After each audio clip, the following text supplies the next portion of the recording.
निर्भय नागरिक सभेला बार्शीतून मागणी। नमस्कार, मी नीता देव। आपण पाहत आहात बार्शी टुडे यूट्यूब चॅनल। निर्भय सभांनी महाराष्ट्रातील लोकसभा निवडणुकांमध्ये मोठा परिणाम घडवून आणला।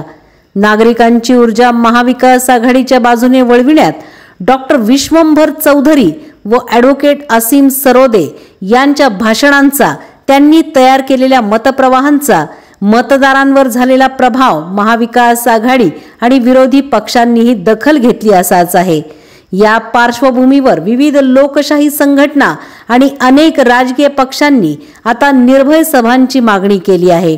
महाराष्ट्रातून तब्बल 71 ठिकाणांवरून सभांची मागणी आली असून बार्शी तालुक्यामधून लोकांनी निर्भय करून जागृत करण्यासाठी सामाजिक संघटना आणि सामाजिक कार्यकर्ते यांच्याकडून मागणी आल्याचे निर्भय नागरिक सभांचे समन्वयक उत्पल चंदावर यांनी कळवले आहे।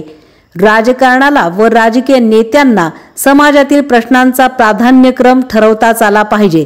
सतत दिखाऊपणा, जाहिरातींवर जनतेचा पैसा उधळणे चुकीचे आहे। याची जाणीव जशी आम्ही मतदारांना करून दिली, त्याचप्रमाणे यावेळी शेती, कृषी उत्पादन भाव, पर्यावरण, आरोग्य, शिक्षण, कायदे असे विषय आम्ही चर्चेत आणणार असल्याचे डॉक्टर विश्वंभर चौधरी म्हणाले। निर्भय नागरिकांच्या सभा घेताना यावेळी आमचा महाविकास आघाडीला सशर्त पाठिंबा असेल व महाविकास आघाडी निवडून आल्यावर महाराष्ट्रातील जनतेसाठी कोणती कामे प्राधान्याने करणार हे त्यांनी निर्भय नागरिक सभा घेणाऱ्या टीमला स्पष्टपणे सांगावे, असे ॲडव्होकेट असीम सरोदे म्हणाले।